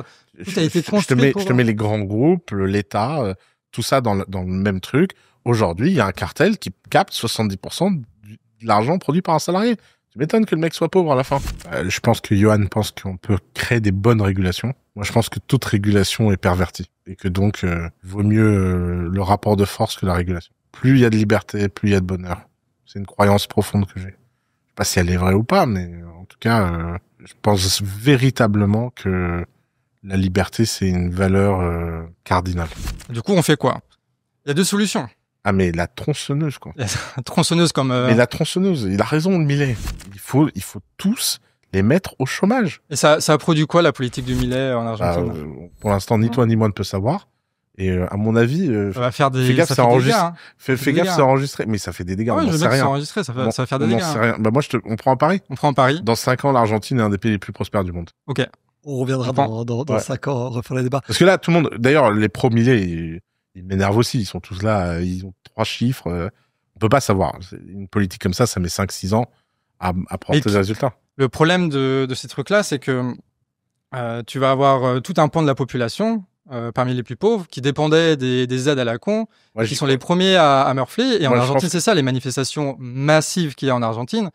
C'est à propos de ces conditions-là. Et s'ils arrivent à s'en sortir en Argentine, C'est aussi parce que, indépendamment, que les gens ils sont un peu abandonnés par l'État, qui sont aussi des boulots de merde, que tu as aussi les plus grands syndicats qui s'organisent, les syndicats ouvriers en Argentine, qui structurent énormément la vie sociale. Ah, mais moi, je suis très partisan de l'initiative privée de la vie sociale. Hein. La solidarité devrait être privée. Hein. Je veux dire, il y a un moment, on peut pas être plus solidaire qu'avec son village, avec les gens qu'on connaît. En fait, on a Je parle de l'impression... syndicats, je parle pas de... Oui, mais pour moi, le syndicat, c'est juste une forme d'organisation, d'une forme de solidarité, de redistribution, de protection. Donc, est-ce qu'on pourrait pas étendre ce truc-là encore plus? Ah non, L'État moi, est je une pense forme que- de solidarité de la Mais même non, façon. quand- Pourrait être une forme de solidarité, il ne l'est pas là. Quand on le fait quand on le fait à l'échelle de l'État, ça pourrit tout. Et je comprends pas que en fait, le localisme, ça marche, la souplesse, ça marche, parce qu'il y a un moment, ça permet de connecter les gens au réel et que les gens ont l'impression que leur argent sert à quelque chose. Là, on a un objet abstrait, on donne 70% de son objet à son argent à un truc qui est censé nous le redistribuer. Personne ne voit les redistributions. Les crèches, c'est une mafia. Les écoles, c'est une mafia pour choisir quel lycée ton enfant va aller. Tu vois bien que, et ça, c'est 100% des systèmes étatiques centralisés finissent corrompus parce qu'ils ont trop de pouvoir. La concentration de pouvoir, c'est pas bon pour une boîte, c'est pas bon pour un État. Cite-moi un État Non, mais je suis d'accord. fort Je suis qui d'accord. finit pas corrompu, quoi. Je suis d'accord, mais pas pour les mêmes raisons. C'est-à-dire, Ce que je te disais, c'est que si l'État est corrompu, c'est parce que tu as des gens qui le corrompent. Les gens Mais qui non, le mais corrompent, les c'est gens- ceux qui sont en position de mais les force. gens, ils ont- Si tu laisses ces ils ont- gens, ils ont- si tu laisses ces grands groupes-là gérer les trucs, parce que c'est ce qui va se Mais- former. encore une fois, tu pourrais très bien choisir que ces gens-là n'aient pas de pouvoir. Enfin, il y a un Qui moment, ça, du coup? c'est très facile d'avoir un État minimal dans lequel il y a tellement peu de missions que tu peux pas influer. Je veux dire, moi, je vois bien les entrepreneurs à Dubaï qui vont voir le gouvernement et le gouvernement qui leur dit, je m'en fous, démerde-toi. C'est pas mon problème, en fait. Je pense que tu as deux solutions possibles dans ce truc-là. D'un côté, on peut... toi, tu parles d'état minimal et tout. À mon avis, cet état minimal va être réinvesti. Je sais pas comment il va apparaître, de un. Parce que du coup, les gens vont pas...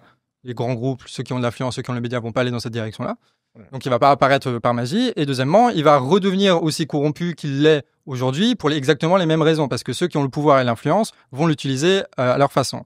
Il y a une autre façon de penser aussi, qui est celle de la socialisation plus étendue, de se dire, OK, tu as des grands groupes, tu as des grands parties de la production, les hôpitaux, la grosse industrie et compagnie. En vérité, on n'a plus besoin des effets de concurrence, on n'a plus besoin de grands patrons, machin, parce qu'en plus, ça n'existe plus vraiment. Et que du coup, on organise l'ensemble de cette production-là nous-mêmes. Et que tous ces riches et tous ces possédants qui corrompent l'État, qui piquent le pognon, qui font tout leur manigance et tout ça, ces gens-là ne possèdent plus ces outils-là. c'est les énarques qui l'auront, quoi. Ça va être super. Ah non, parce qu'après, tu as des contrôles démocratiques qui sont possibles. Ouais. Et là, je t'envoie Contrôle tous les démocratique. travaux d'Étienne Chouard sur les contrôles qui peuvent être mis en place. Il y a des moyens démocratiques de pouvoir contrôler les choses, de contrôler les gens Je et pense de que pouvoir... tu vas créer bien sûr. tu vas créer une machine Moi, je préfère encore. que ce soit nous qui contrôlions que ce soit Mais des moi- capitalistes dans ce système-là. Moi, je crois pas au fait que les gens vont se mobiliser pour contrôler. Ils vont tous. Enfin, ce que je vois, c'est que plus un système est gros, plus on donne du pouvoir aux gens et plus ils en abusent. Hein. C'est pour ça qu'il faut arrêter de donner du pouvoir aux gens. Il faut pas laisser les gens développer des grands systèmes. Là, toi, tu veux donner du pouvoir à des fonctionnaires qui vont capter les moyens de production, être en monopole, n'avoir aucune pression, aucune concurrence. Tu sais, les taxis étaient tous des connards avant que Uber arrive. Hein. Il y a un moment, Mais ça dépend c'est- sur quel secteur. bah, Ça dépend sur quel secteur. Encore la, une fois, la nature humaine a besoin de pression, enfin besoin de compétition. la nature humaine, c'est pas ce qui fait des systèmes économiques. J'aimerais qu'on fasse C'est un pas la petit même, peu évoluer le débat et qu'on reparle un petit peu de la notion de profit parce que je trouve que dans le débat, c'était vachement intéressant. Il y avait en gros deux niveaux de profit. Il y avait le niveau de rente et le niveau de la récompense de la prise de risque. Est-ce que toi, Johan, tu mets tout au même niveau en disant entre guillemets de toute façon le profit ça se fait forcément sur le dos de quelqu'un, ou est-ce que tu crées toi aussi une distinction entre on va dire l'argent fait par son propre risque ou l'argent fait par une position de rente qu'on aurait hérité? Est-ce que toi-même d'ailleurs c'est quelque chose auquel t'aspires, le profit à titre personnel ou à titre collectif avec le Canard? Nous, on a choisi dès le début d'être en association, ce qui fait que tout le travail qu'on fait ne nous appartient pas. On a décidé d'avoir un salaire 1 pour 1, ce qui fait que c'est très difficile de pouvoir s'enrichir sur quoi que ce soit. Et si on a fait ces choix-là, c'est parce que tu as d'autres valeurs dans la vie, d'autres objectifs aussi, que celle d'accumuler du pognon. Et je pense qu'on est dans un... Mais aussi, c'est parce que les médias sont possédés par certaines personnes qui essaient de motiver certains investissements et qui font qu'ils créent un peu ce truc-là, comme quoi ce qui serait important pour nous, c'est juste l'argent, et que quand on prend du risque, eh ben, on veut de l'argent, et c'est comme ça qu'on va reconnaître les gens, une espèce de placer le pognon au centre de tout en permanence, qui est assez faux dans le sens où énormément de nos vies, de nos amours et de nos amitiés ne dépendent pas du pognon et ne sont pas motivés par ça, et que tu as des motifs de fierté, de grandeur et de faire face à l'histoire aussi qui peuvent être changeants. Je veux dire, un scientifique qui découvre un vaccin contre le sida, il n'a pas besoin de se dire il va devenir milliardaire pour bosser. Parce que tu te dis, en fait, on va sauver des millions de vies. Et de la même façon, le travail, ça peut aussi se dire, on va essayer de créer des choses, mais parce que collectivement, on en a besoin et que ça va être aussi ça notre fierté. Qu'il y a des récompenses à côté, je suis d'accord. Que ça va pas sur les milliards et les compagnies, mais qu'on soit aussi dans une société où la valeur de l'argent est dépassée par autre chose de plus grand, et je pense que ça va être d'autant plus nécessaire, en delà même du concept moral auquel je pose là, des crises auxquelles on fait face. C'est-à-dire que est-ce que l'accumulation du pognon, l'envie d'accumuler du pognon, d'avoir toujours plus de pognon, c'est ce qui va nous empêcher à aller vers une troisième guerre mondiale, qui est la direction qu'on prend en ce moment? Est-ce que c'est ça qui va nous empêcher de faire toutes les réformes, tous les changements industriels nécessaires pour faire face au changement climatique? Je crois pas. Est-ce que c'est ça qui va faire que globalement, on soit tous plus riches? Pas vraiment, ça marche pas comme ça, parce que quand tu accumules du pognon, t'en prends à d'autres, et que pour 1 milliardaire, il faut que tu aies 1 million de pauvres. Donc, face à ces crises-là, qui sont en plus les crises qui sont dans nos chairs, qui sont chez nos proches, dans lesquelles on vit, c'est important, je crois, de dépasser cette notion que simplement de pognon. Le pays d'Europe qui a le plus de milliardaires, c'est pas le pays d'Europe qui a le plus de pauvres, hein, c'est la Suisse. Il faut pas... Non, mais parce que t'as toutes les banques et compagnie. Mais non, ça représente plus de 8% du PIB en Suisse. T'as les horlogers et tout ça. C'est très peu. Aujourd'hui, la Suisse vit d'un tissu industriel hors du commun, qui est même l'un des rares tissus industriels qui fonctionne bien. Le salaire minimum est hyper élevé, même s'il n'y a pas de salaire minimum légal. Dans les faits, le salaire minimum est élevé et le taux de prospérité des gens est extrêmement élevé parce que c'est un pays qui produit beaucoup de valeur. Et d'ailleurs, c'est un pays dans lequel personne connaît le nom du président. Et quand tu demandes à un Suisse quel est le nom de son président, il n'en a aucune idée. Et moi, c'est la preuve que c'est un pays qui fonctionne bien parce que c'est un pays qui fonctionne très localement, etc. Parenthèse à part, la Troisième Guerre mondiale n'arriverait pas si le commerce était plus libre. Si les gens avaient des intérêts financiers plus élevés, le taux d'isolement et le taux de décorrélation des intérêts économiques dans le monde est en train de créer des tensions. Je veux dire, les sanctions russes... Est-ce que tu peux juste développer ce que tu dis, je vais prendre un exemple tout bête. Moi, j'ai jamais compris les sanctions contre la Russie.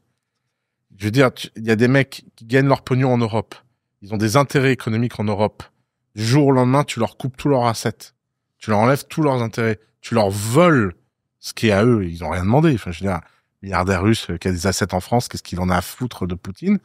Et donc, tu le mets dans les bras de Poutine parce que son seul espoir pour se sauver, son seul intérêt maintenant, c'est de développer. Alors que s'il se développait économiquement et qu'il avait l'impression qu'il avait quelque chose à perdre, bah, il serait une corde de rappel à Poutine en disant, s'il te plaît, me fais pas perdre d'argent. Et ça, cette méconnaissance du besoin de l'alignement d'intérêts économiques, il est puissant. Aujourd'hui, la motivation de l'argent n'est pas la seule motivation, mais on vivrait dans une société où il y aurait plein de motivations secondaires si la motivation de faire de l'argent était plus libre. Aujourd'hui, la motivation de faire de l'argent est tellement limitée, tellement compliquée, qu'elle est décourageante pour beaucoup de gens qui voudraient ne rien faire d'autre que gagner de l'argent.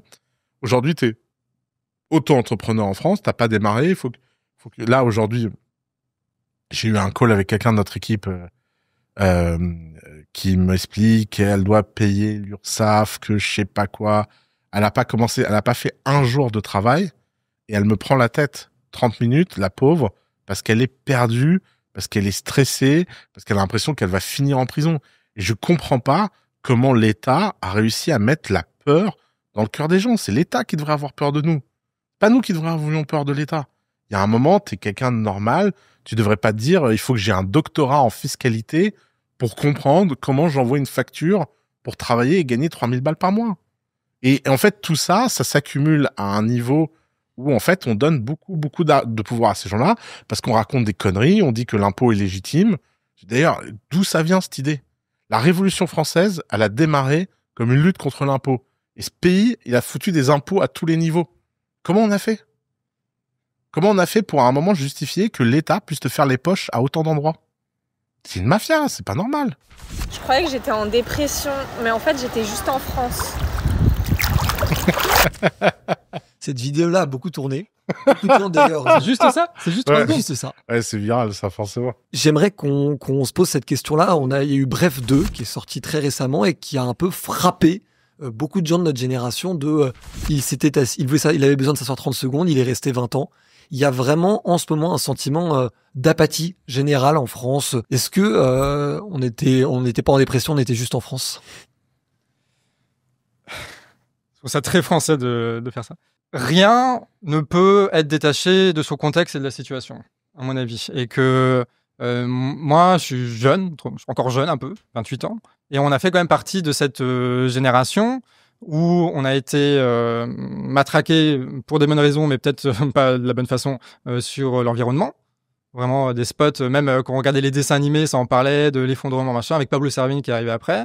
Là, on a la guerre. Beaucoup d'entre nous, on vit aussi les galères et aucune perspective de pouvoir s'en sortir. Et qu'en fait, tu as tout ce contexte-là qui fait que, ouais, c'est compliqué, tu vois. Et même l'entrepreneuriat, on est beaucoup à essayer de s'en sortir avec ça et on est beaucoup à pouvoir s'en sortir un peu avec ça. Mais l'entrepreneuriat va pas nous protéger de la guerre. L'entrepreneuriat va pas nous protéger de la grande crise économique qui est en train de se préparer. L'entrepreneuriat va pas nous protéger des réchauffements, de l'augmentation des événements naturels catastrophiques. Et qu'on est face à ça et qu'on se rend compte aussi dans une certaine impuissance. Parce que face à l'injustice, une des réponses possibles, c'est la colère, par exemple. Pendant les Gilets jaunes, on constatait une injustice et on était en colère et on s'organisait contre ce truc-là. Comment ça se fait que ce qui peut être une colère devient une apathie? Parce qu'on ne sait pas quoi faire. C'est qu'on voit et on constate cette histoire-là et que dans 20 ans, 30 ans, 40 ans, nos gamins, ils n'auront pas la même vie que la nôtre, ça c'est sûr. On a tous cette certitude-là en tête et on ne sait pas trop quoi faire. Et c'est cette apathie-là, cette incapacité à pouvoir gérer cette situation, à gérer cette histoire. Donc, ça vient d'où? À mon avis, ça vient du fait qu'il va falloir s'organiser pour répondre à ces crises-là, collectivement. Et qu'il n'y a pas d'autre solution que de cette façon-là. Parce que c'est pas en se faisant du pognon de notre côté, c'est pas en faisant en sorte que l'iPhone 16 soit mieux que que le 17 soit mieux que le 16 ou je sais pas quoi, d'avoir des nouvelles puces à la con, avec une IA machin qui nous dit des trucs, qu'on va s'en sortir. Justement, Oussama, avant que tu répondes à ça, je voulais angler en disant, toi, tu as accompagné des milliers de startups, dont certaines parmi les plus successful en France. Aujourd'hui, tu as bougé de la France. Quel regard, toi, tu as justement sur la dépression à la française, on va dire, et est-ce que l'entrepreneuriat pourrait résoudre ça à l'échelle même du pays? En juin dernier, j'ai passé un mois en France. On s'était vu. Et ça faisait 4 ans que j'étais pas venu. 3 ans que j'étais pas venu. J'ai pris une claque. J'avais oublié à quel point les gens étaient déprimés en France. Le niveau de perspective des gens est très faible. Et effectivement, t'as raison. L'apathie, c'est que les gens, ils savent plus quoi faire, en fait. Je le sens bien. Il y a une génération qui rêve plus. Je vais revenir avec ma lubie. Ma théorie, c'est que l'État a détruit le mental des gens, mais bon, force est de constater que les gens souffrent. Je le vois bien, je le sens bien. Tu parles à n'importe quel Français de son avenir, c'est la fin du monde. Aujourd'hui, les Indiens, les Chinois, les Américains, il y a un élan d'optimisme partout, assez fou. Ce que moi je ressens, c'est qu'aujourd'hui, la Russie a beaucoup d'espoir occidental. Trump a décidé que la Russie était plus important que l'Europe pour lutter contre la Chine. C'est son prisme, c'est sa vie. Il est obsédé par la Chine. C'est les principaux concurrents. Ouais. Il veut pas que la Chine les dépasse. Et il pense que vaut mieux US plus Russie que US plus Europe. C'est aussi bête que ça. Je pense que tout le monde est là à se faire des grands films sur la situation. C'est aussi bête qu'un rapport de force inversé. Mais on en revient à une guerre commerciale, en fait, avec la Chine. Ouais, mais c'est tout le sujet, en fait. C'est qu'aujourd'hui, on est complètement en dehors de tout ça. Tu parles de l'énergie, des voitures électriques. Tous ces domaines-là sont des sujets où l'innovation est à l'arrêt en Europe en ce moment à cause d'un manque d'initiatives privées qui est financée par la déprime des gens, et que la déprime des gens, elle est financée par le fait qu'ils ont l'impression, quoi qu'ils fassent, d'être matraqués. Moi, je pense qu'avec des voitures électriques, les gens, on sera moins déprimés. Je pense que si les voitures électriques étaient le résultat d'une initiative personnelle, entrepreneuriale, que tu avais des centaines de boîtes qui essayaient de créer des modes de transport alternatifs, il y avait des milliers de gens qui vivaient de ça et qu'on pouvait constater le pouvoir de l'innovation et l'optimisme de l'innovation dans le quotidien, on serait beaucoup moins déprimé. Et aujourd'hui, on peut pas le constater parce que la moindre personne qui fait quelque chose se fait fracasser. Je veux dire, le niveau de violence que tu dois prendre Ça dépend dans la aussi. tête, comment? Genre les industriels taïwanais ou je sais pas quoi qui viennent en France pour des batteries électriques qui reçoivent des milliards de subventions, t'inquiète, eux, ils sont pas tapés dessus, hein. T'as des écoles qui ouvrent juste pour former les ouvriers qui vont dans ces usines-là. C'est bien. Encore une fois, c'est un système qui bien. marche pour les petits, mais pas pour les gros. Mais c'est tout le problème, ouais. C'est tout le problème. Et c'est là, que t'es obligé d'avoir des gros, de toute façon, pour fabriquer des batteries électriques. C'est En pas série, il faut des... tu pourrais avoir des boîtes, tu pourrais avoir des initiatives entrepreneuriales qui auraient démarré ici. On a laissé Taïwanais. Taïwanais, c'est une des sociétés les plus entrepreneuriales du monde, c'est pas pour rien, hein. C'est une des sociétés les plus libres et les plus capitalistes du monde. Sur la question de la dépression, j'aimerais qu'on fasse évoluer un petit peu la question autour des contenus et même de tout l'imaginaire qu'il y a aujourd'hui sur les réseaux sociaux avec énormément de créateurs, d'influenceurs. L'entrepreneuriat, notamment en ligne, a l'air super dynamique en ce moment en francophonie. Alors, Oussama on a un bon représentant avec Yomi, Sans Permission, et qui font des scores énormes qu'on n'aurait jamais imaginé dans l'espace audiovisuel public en France il y a 20 ans. Ouais, moi, je trouve pas qu'il est dynamique. Je pense qu'il est... Franchement, on est quelques gagnants. Franchement, moi, je suis désolé, mais le succès de Sans Permission me déprime. Hein. C'est pas normal. On a un succès par monopole, et c'est un monopole de désert parce qu'on est là tout seul sur notre montagne. Mais moi, je préférais qu'on ait beaucoup moins d'audience et qu'il y ait 25 Oussama Ammar qu'un Oussama Ammar. Moi, j'en ai marre d'être la figure centrale, en fait. C'est n'importe quoi. Qui me laisse tranquille, en fait. T'as l'impression que ça fait 4 ans que j'ai quitté ce pays et t'as l'impression que je suis toujours là, que les mecs, tu sais que mes vidéos d'il y a 10 ans font plus de vues par an aujourd'hui qu'il y a 10 ans. C'est pas normal. Même moi, je peux pas les regarder. Je les regarde, je me dis, mais qui regarde ça encore? Ça dépasse, puis c'est repris en plus sur d'autres shorts et des trucs que toi tu vois pas. Hein. Mais laisse tomber. Ouais. C'est sans fin. Moi, j'entends des chansons où Ouais. ils mettent ton nom. Ouais, mais ça n'a aucun rapport avec l'entrepreneuriat. Tu vois? Tu Donc, regardes toi un peu des contenus entrepreneuriaux sur les réseaux sociaux? Parce que comme tu as une vision entre guillemets un peu anticapitaliste de l'entrepreneuriat, mais que tu es du entrepreneur. Oui, mais du coup, je suis pas anti-entrepreneuriat. Oui, mais mais du coup justement, comment tu regardes ces contenus-là qui sont souvent drivés vers quand même l'enrichissement personnel? Ah bah clairement. Moi, je les regarde un peu pour comment dire. J'ai beaucoup regardé par exemple les shorts avec Oussama et notamment les extraits avec Sans Permission. Moi, ce que je prends là-dedans, c'est que tu as quand même un travail et un savoir-faire qui est de savoir comment se gérer soi, savoir comment est-ce qu'on peut gérer des équipes, savoir comment est-ce qu'on peut penser le marché pour essayer de développer son business et tout. Je pense que avec ces émissions, avec ces discussions, tu as une pensée de savoir comment est-ce qu'on peut monter des boîtes, quoi. Le problème, c'est que vu que tout le monde les regarde, tout le monde a les mêmes trucs en tête et que du coup, la concurrence, ça se fait de la même façon et je suis pas sûr que ça arrange plus que ça. Mais que du coup, nous, on utilise ce savoir-faire-là un peu dans notre façon de militer.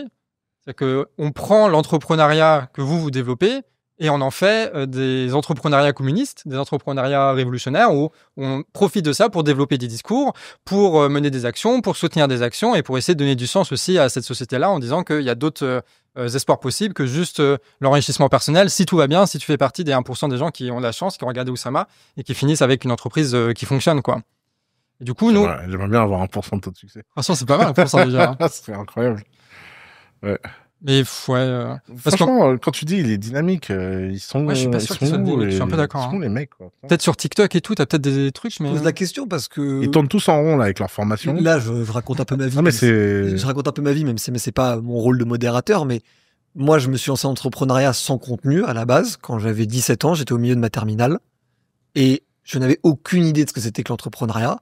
Et j'ai découvert et je suis tombé sur tes vidéos, les vidéos de The Family, comme énormément de gens de notre génération. Et que depuis ces vidéos-là, il y a quand même des dizaines d'émetteurs de contenu, de chaînes de contenu sur l'entrepreneuriat qui sont très intéressants. Ah ouais, vas-y, tu peux m'en citer. 10, je sais pas si j'y arriverai, mais je peux en citer plusieurs, ouais. On va avoir un Guillaume Moubèche, par exemple. D'accord, ok, Guillaume Moubèche, ensuite. Ensuite, c'est de réfléchir à ce que j'écoute. Et ensuite, il y a Génération Do It Yourself. Ouais, laisse tomber, lui, mais... Enfin, qui interviewe des entrepreneurs. Mais il n'interviewe rien du tout. Enfin, parlons de Mathieu Stéphanie, quoi. Parlons de Mathieu Stéphanie. Je veux dire, alors, tout le monde sait que j'ai un bisbille avec lui public, mais au-delà de ça, soyons très cohérents. Le mec passe son temps à recevoir des gens génération do it yourself, c'est pas un tuto maquillage. Et c'est toujours autour de leur histoire personnelle de machin, ce qui est bien, c'est inspirant. Mais elles sont les vidéos techniques, ils sont les savoir-faire, ils sont les partages. Tu prends n'importe quel podcast américain moyen sur l'entrepreneuriat, les mecs ils viennent, tu ressors, tu écoutes le podcast, t'as 3 techniques de growth hacking, 2 techniques de marketing, un truc. Est-ce qu'un jour, dans une putain d'interview Génération do it yourself, il y a un mec qui est venu qui a dit moi j'ai gagné mon pognon grâce à ce secret, et voilà le secret, je vous le donne parce que maintenant, les gars, c'est pour vous. Et ça, c'est le drame français. Le drame français, moi, il y a des gens qui me disent, dans mes commentaires, ouais, mais si ça marchait ce que tu racontes, tu le raconterais pas en public. Quoi ? Bah ouais, tu le garderais pour toi. Et en fait, on est tellement matrixé à l'idée que la valeur est de garder pour soi tout ce qui marche, sans se rendre compte qu'en fait, si tout le monde fait quelque chose qui marche, on a plus de prospérité collective, et si on a plus de prospérité collective, on a plus de gens à qui vendre, etc. Enfin, c'est fou. Et c'est vraiment l'absence. Et je vais te le faire simple. De toute façon, on est dans un putain de pays où il y a que 25 unicornes ou 27 unicornes. OK? Licorne des entreprises qui valent plus d'1 milliard. Moi, j'ai été impliqué dans la création de 9 d'entre elles. Sur les 25, j'étais au début de 9 d'entre elles. Et je peux te dire, et je le dis là publiquement, j'ai honte de ces 26 unicornes CEO parce qu'il n'y en a pas un seul qui a pris son rôle de payback au sérieux. Si c'était des Américains, ils se feraient shame pour l'absence de contenu, l'absence de feedback qu'il y a. En France, aujourd'hui, le trio, c'est l'archevêque, moi et Anthony Bourbon. D'accord ? On est là. Après, il y a Yomi sur l'e-commerce, Antoine sur la formation, il y a quelques trucs. Mais et voilà, c'est tout. Normalement, tu as une boîte qui vaut plus d'1 milliard. Ça devrait être le niveau 0 de ton devoir de give back. Et d'ailleurs, je vais te dire pourquoi personne ne give back. Parce qu'en fait, comme le moindre mec qui give back se fait cracher dessus, comme nulle part ailleurs dans le monde, moi, tous mes amis américains, quand ils voient ce que je prends dans la gueule, ils comprennent pas. Ils ont l'impression que j'ai tué des enfants, que je suis recherché par Interpol. Pour ça, j'ai volé personne. J'ai un conflit avec mes associés. On n'est pas d'accord sur l'attribution de 2 millions d'euros. Arrêtez, il faut se calmer. The Family, c'est une boîte que j'ai créée. J'ai créé 300 millions de valeur. On vient me faire chier sur 2 millions. Il y a qu'en France, on arrive à faire un pataquès pareil sur un conflit entre associés à 2 millions. Et ça montre la philosophie française où tout le monde a envie de s'intéresser à ça plutôt que s'intéresser aux vrais sujets.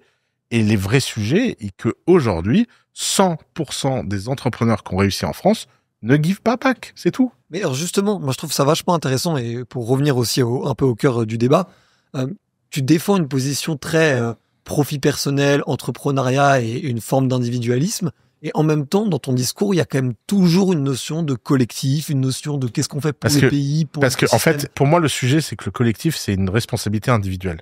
C'est la liberté individuelle qui donne envie d'être collectif. Tu vois, il n'y a pas d'État au Liban, les gens sont très solidaires.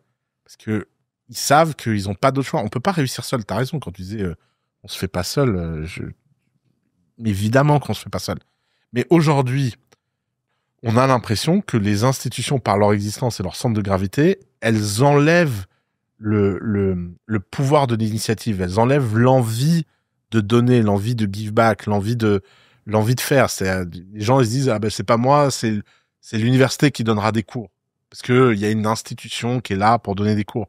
Et moi, je pense que si vraiment on revient à l'individu, l'individu, il vit en société, et en société, bien sûr qu'il y a des devoirs. Moi, si j'ai un voisin qui va mal, je l'aide, c'est normal. Mais viens pas me demander d'aider un mec que je connais pas. Et en fait, à force de désincarner toujours dans des espèces de machines administratives, on sent bien que tout ça, c'est du gaspillage. On sent bien que tout ça ne va pas aux vrais gens, en fait. Et c'est le problème, en fait. On a besoin d'un tissu complexe, d'un réseau complexe de gens qui ont des initiatives personnelles et qui vivent. Et d'ailleurs, la France est une pyramide dans laquelle les gens en haut ont l'impression que la seule façon de rester en haut, c'est de donner des coups à ceux qui essaient de monter, alors qu'on devrait penser que la société est une centrifugeuse, qu'on est tous sur une table qui tourne très vite et que le seul moyen de pas se faire expulser, c'est d'amener les gens vers le centre et d'être solidaires tous ensemble par la violence de ça. La violence de la concurrence, la violence de des conflits, de tout ça. Et aujourd'hui, cette solidarité en France, elle n'existe pas. D'ailleurs, la France, c'est un des pays les plus dégueulasses au monde en solidarité.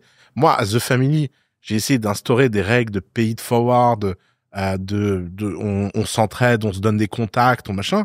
Mais personne. Dans le business, pas dans la, Ouais, dans la dans le société, business. dans le Ouais, business. dans le business. Mais personne.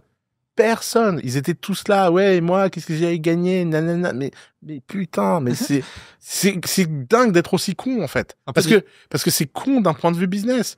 Ouais, fais bien gaffe. Enfin, je peux me permettre de bien dire business français. Ouais. C'est le businessman français qui sont cette mentale parce que plein dans la population, on n'a pas cette mentale-là de pas de solidarité. Ah oui, tu vois. Non, d'accord. Pour éviter les commentaires. Non, mais t'as raison. Mais si je peux vous raconter aussi, peut-être, moi, ce qui me vient en tête un peu, c'est genre les gilets jaunes, tu vois. Donc, ça s'est fait 17 novembre 2018. Disons, juste avant, en octobre, on se connaissait pas, hein, les gilets jaunes de Guingamp. Personne ne se connaissait quasiment dans les gilets jaunes de Guingamp. Et tout d'un coup, là, on se rend compte parce qu'on est vénère, on sent qu'il y a quelque chose. Rappelle-moi, c'était quoi l'histoire des gilets jaunes? C'est que vous étiez vénère sur quoi? Au début, on était vénère sur une hausse de taxes sur l'essence. Les taxes. Et à la fin, on a discuté et la revendication commune, on parlait toujours de ça, hein, mais c'était aussi le référendum d'initiative citoyenne. Je sais pas si tu avais suivi ça ou si vous avez suivi ça, les gens. C'était genre, Choa a dit que c'est une espèce de pansement dans un système oligarchique où le peuple, disons que s'il arrive à 1 million de signatures sur un projet de loi, il peut déclencher un référendum indépendamment du pouvoir législatif et exécutif pour pouvoir appliquer cette loi-là. C'est génial, ça. Référendum d'initiative citoyenne. Ça existe, ça? Bah non. Enfin, ça existe dans quelques pays. D'accord. En Suisse, t'as des bouts de ça. Venezuela, t'as des bouts de ça. Mais bon, pas grand-chose d'autre que ça. Et du coup, c'est devenu la revendication principale. Et ce qui est très intéressant, c'est que en fait, t'as des élans de solidarité qui se forment indépendamment de la liberté individuelle, de faire du pognon, de faire quoi que ce soit. En fait, je crois que ce qui fonctionne aussi comme force, c'est le fait d'avoir des projets politiques communs. Et quand j'appelle projet politique commun, c'est se dire on veut cette société-là. Et alors pourquoi le RIC, ça n'a pas marché? Parce que vous étiez parce omniprésent à faire chier les gens. Donc, on était partout en France, on Mais bloquait c'est les rues. Et alors? Parce que Macron, il envoie sa police. Et il envoie sa propagande. Et en face, les médias. Et du coup, t'en as qui fatiguent, t'en as qui finissent à l'hôpital, t'en as qui finissent en garde à vue. Et t'as la répression qui s'organise, etc. Parce qu'on est dans une confrontation directe, parce qu'ils savent très bien que si on a le RIC, on dégage Macron, on dégage sa clique, il y a moins de corruption. Et du coup, t'as tout ce système-là qui pourrait en prendre un coup. Du coup, l'initiative collective passe aussi par le fait... C'est quand même dingue de vivre dans une société où le fait de dire que si plus d'1 million de gens veulent quelque chose, on peut organiser un référendum, ce soit une idée contre laquelle des gens soient contre. Dans la société, on est d'accord. C'est pas nous le problème, c'est eux le problème. La société était, si je mes souvenirs sont bons, à 73% d'accord avec cette... largement. Troisième week-end des Gilets jaunes, 73% d'accord. Soutien massif, tout le monde. Comment on fait pour être aussi dysfonctionnel?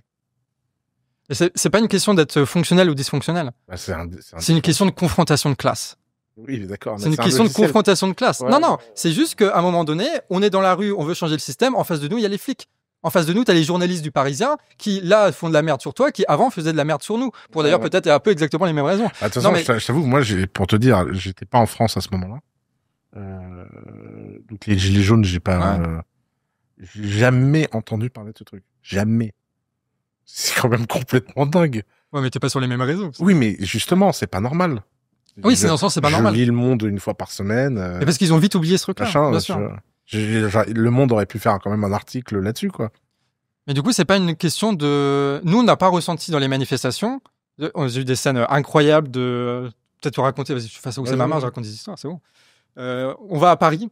Alors, on va à Paris, on n'avait pas de thunes, donc on chope un covoit de machin, tout ça. Et puis, on suit les manifestations. Et les manifestations des Gilets jaunes, c'est pas genre un cortège uni, syndical, bastination, bière serrée, et puis c'est tout, quoi. C'était vraiment des manifs sauvages partout, en même temps, désorganisés. Et à un moment donné, on sait pas trop pourquoi, on se retrouve sur les Champs-Élysées. Incroyable. Il y avait des barricades, des flammes partout, des scènes vraiment magnifiques. Et à un moment donné, t'as vraiment une rangée de CRS, comme ça, qui nous envoie des gaz lacrymogènes. Mais ils nous les envoient pendant qu'on est en train de chanter la Marseillaise. C'est le chant des Gilets jaunes, on est là, et la Marseillaise. Il y a les gaz qui apparaissent, et nous, on chante le refrain. Et on chante plus fort le refrain que le reste, parce qu'il y a les gaz qui arrivent, et qu'on est tous ensemble, et qu'on est là, et qu'on balance un putain de refrain stylé. Et tu vois, c'est des moments... C'est con, parce que c'est des... Ça me désespère, quoi. Des deux côtés, ça me désespère. Non, c'était un beau moment. Non, mais Ce que je te dis, c'est qu'il y a des solidarités qui se T'as forment. besoin de tout casser, de brûler des trucs pour te faire entendre, ça c'est quand même. Et on s'est pas fait entendu. Et s'est pas fait entendre. Et en plus, à la fin, tu fais chier tout le monde et Mais personne t'entend. Quand t'avais le gaz qui rentrait dans nos poumons, je te jure qu'on se disait pas l'État est dysfonctionnel. On se disait ils veulent notre peau. Parce que c'est une confrontation directe. Parce que t'as des intérêts qui sont divergents. Et qu'un État fonctionnel ne peut pas être fonctionnel à la fois pour les bourges et à la fois pour nous. Ne peut pas être fonctionnel à la fois pour Bernard Arnault et à la fois pour nous. Pourquoi les bourges seraient contre le référendum d'initiative populaire? Bah, Je serais étonné de... Les Bernard Arnault, tu penses qu'il est pour le RIC? Non, je pense pas que Bernard Arnault est pour le RIC. Pourquoi ils font pas campagne dans leurs médias pour le RIC? Pourquoi ils ont fait campagne contre nous? Pourquoi ils nous ont salis en permanence en nous disant de tous les mots? Pourquoi toutes leurs actions publiques vont contre ça? Peut-être casser leurs pauvres magasins, donc... Non, mais ils s'en foutent des pauvres magasins. Mais ils savent qu'il y a des grandes inégalités, grandes injustices. Moi, j'étais à Londres, je voyais ça, je me dis, putain, c'est violent quand même. Tu penses qu'ils ont été choqués, les pauvres? Non, ils sont parfaitement, juste terminer là-dessus, ils sont parfaitement conscients de c'est quoi leur intérêt. Et que plus la population grandira politiquement, se rendra compte de l'arnaque, plus ils regarderont vers leur direction. Et que, surtout en France, ouais, et sûr. que là, ça va prendre, ils vont prendre cher, ouais. J'aimerais qu'on aille vers la fin. Si vous voudriez que l'autre garde une idée centrale de votre avis ou de cet échange, ça serait quelle idée? J'aimerais convaincre Johan de l'importance de la liberté, quoi. Mais t'es convaincu, en fait. Ouais, je suis convaincu de l'importance. C'est juste, en fait, non mais c'est marrant. J'étais en train de penser à ça pendant que tu parlais des gilets jaunes. Tu vois, moi, j'ai détesté le mouvement des gilets jaunes, très sincèrement. Ok. Et je regrette de l'avoir détesté parce qu'en fait, à l'époque, j'étais con. Et moi, la seule chose que j'ai vue des gilets jaunes, c'est qu'on m'a expliqué que c'était des néo-nazis qui prenaient des battes de baseball pour aller fracasser des pauvres noirs à la sortie du périph'. Mais vraiment, je te jure que c'était ça. Je vivais à Londres. Je venais jamais en France. J'avais juste comme fenêtre là-dessus ce que la presse anglaise racontait à la télé. Et ma femme, qui était roumaine à l'époque, elle avait peur de venir à Paris parce qu'elle pensait qu'il y avait des skinheads dans la rue. Juste. Et à l'époque, n'ayant pas été victime de la construction de narratifs contre moi, je n'avais pas compris, en fait. Moi, je pensais que, très sincèrement, les journaux faisaient leur travail, que s'ils n'allaient pas me mentir, enfin. Là, je t'écoute et j'ai ce que j'ai eu avec Trump, ce que j'ai eu avec je sais pas quoi. En fait, je commence à être fatigué de devoir défendre des gens que j'aime pas, juste parce que j'ai l'impression qu'on vit dans un monde où tout est biaisé et qu'on n'arrive même plus à parler honnêtement des sujets avec lesquels on n'est pas d'accord. Et il y a des sujets avec lesquels on n'est pas d'accord. Et je suis très content qu'on en ait parlé honnêtement aujourd'hui. Mais il y a un moment, à la fin, j'ai aucun doute que t'espères que le monde soit meilleur. Comme j'ai aucun doute que j'espère que le monde soit meilleur. Mais c'est vrai qu'on vit dans un monde où au milieu, le joueur du milieu est devenu un menteur compulsif extrêmement dangereux parce que je sais pas qui m'a raconté comme connerie qu'en fait ces gens-là, ils rapportaient des faits. Qu'est-ce que s'appelle les gens du milieu? Les journalistes, les pourvoyeurs d'opinion, les intellectuels. Bon, on m'a pas expliqué pendant des années que ces gens-là étaient biaisés dans leur intérêt, dans leur narrative. Et c'est vrai que depuis que je me suis dématrixé là-dessus, je me rends compte que il y a des gens que je pouvais pas blairer, qui en fait quand tu les écoutes en entier, il y a des choses t'es d'accord, pas d'accord, en fait comme tout le monde, tu vois. J'aime beaucoup mon oncle, il dit des conneries.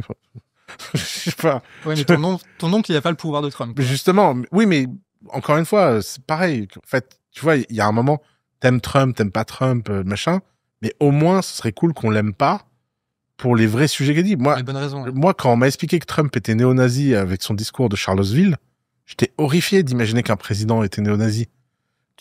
Tu l'as vu cet extrait de Charlottesville où Trump non, dit, j'ai pas vu ça, non. Trump dit littéralement, I met very fine people, they are néo-nazis, but they are good people. Donc il a ramené des néo-nazis vers... c'est ça, c'est la phrase qui est partout. Il y a 2 ans, il y a un pote à moi qui me dit, ouais, tu devrais regarder la vidéo en entier. Tu regardes la vidéo, en fait, Trump dit mot pour mot, il est inacceptable que des gens acceptent les néo-nazis dans cette ville, et j'en reviens pas que des gens les traitent de very good people. Les mecs ont juste coupé, tu vois, le truc, pour nous créer cette narrative. Mais faut mettre les gens en prison qui font ça. Qu'est-ce que tu as pensé de l'échange? Très agréable, très cordial, très intelligent. Ça m'a redonné une piqûre de rappel sur le sujet de la lutte, en fait, qui est un sujet qui est un peu mon blind spot. Je n'ai pas envie de croire que on a forcément besoin de rentrer dans la bagarre, mais c'est un vrai sujet. Mais je suis assez d'accord sur ce que tu disais globalement, que nous c'est ce qu'on essaie de faire au Canard. C'est-à-dire que pendant longtemps, la gauche sur Internet était captée notamment par les universitaires ou tout ça, qui ont créé tout un truc d'entre-soi, qui ont refait un truc d'entre-soi dans ce truc de gauche-là. Et nous, on arrive en disant, on a un discours, on a l'entreprise avec des caméras, on se développe, on se professionnalise, et on veut pas juste refaire de l'entre-soi, notamment parce que y a quelque chose d'assez essentiel normalement à gauche, c'est de réussir à parler aux gens, quoi. Alors que les universitaires de gauche, globalement, ils parlent aux universitaires de gauche. Ah ouais, mais ça c'est fou. Hein, et ça, c'était ça, genre 2020, 2021, c'était ça. Et avec d'autres, on a cassé ce truc-là pour réussir justement à... la politique, elle se fait là où elle se fait. Et nous, notre choix, c'est de faire, d'aller là où il y a de la politique pour mettre notre avis et pour changer aussi. Parce que nous, on n'a pas cette prétention. On n'est pas des gens là où on va se dire demain, on dirige la France. On est encore dans cette démarche-là on voit qu'il y a des injustices, on voit qu'il y a la guerre, on voit que c'est les crises. Et du coup, il faut adapter l'analyse qui nous semble la plus pertinente pour comprendre le monde. Et comme dirait Karl Marx, de pouvoir le transformer après, parce que c'est ça l'objectif de comprendre le monde, c'est de pouvoir le transformer. J'ai bien aimé l'échange. Il n'y avait pas eu de grand clivage avec Oussama Hamar, notamment sur la fin. Plus on apprenait à se connaître, plus on comprenait qu'il y avait quand même beaucoup de choses en commun, notamment sur la bureaucratie, sur les impôts, sur la question d'entreprendre aussi, même si je pense que c'est plus sur... l'objectif, voire même peut-être à la fin, sur l'ambition de qu'est-ce qu'on pourrait vraiment faire avec cette énergie, ces savoir-faire-là. Je pense qu'il faut parler à un maximum de gens, il ne faut pas avoir peur, surtout maintenant, enfin je veux dire, on a parlé avec Oussama Hamar, tu vas avoir des gens sur Twitter qui vont dire « Ah, mais vous avez parlé à Oussama Hamar !» Crois-moi bien que je vais voir ça, je vais faire froncer les sourcils, dans 2 jours j'aurai oublié, dans 20 ans il faudra me le rappeler que ça a existé, quoi. Parce que c'est pas ça l'important dans notre histoire qu'on est en train de former, tu vois. C'est que si avec discussion avec Oussama Hamar, on a réussi à convaincre des gens, et puis après avec Aberkan, puis après avec machin, avec truc, et qu'on a participé à ce grand mouvement collectif qui fera notre fierté jusqu'à la fin de nos vies, qui va nous permettre de sortir les gens de la misère, d'arrêter la guerre, si on a réussi ça, mais c'est bon, on est bien. Et on sera avec les nôtres. On sera avec les nôtres dans cette société-là. Et pour ça, il faut faire la bagarre, parce qu'il y a des gens, ils sont pas d'accord avec ça. Et du coup, il faut y aller. Mais pas les gens, pas les nôtres. Pas toi et moi. C'est pas toi et moi qui faut faire la bagarre. Toi et moi, il faut qu'on trouve les solutions. Et toi, on te mettra dans le ministère de l'efficacité gouvernementale. Génial. Et comme ça, tu vas virer tous les trucs. D'accord? Et puis comme ça, on va pouvoir réorganiser ce truc-là. On est d'accord? On détruit la bureaucratie. Le poste dont j'ai rêvé.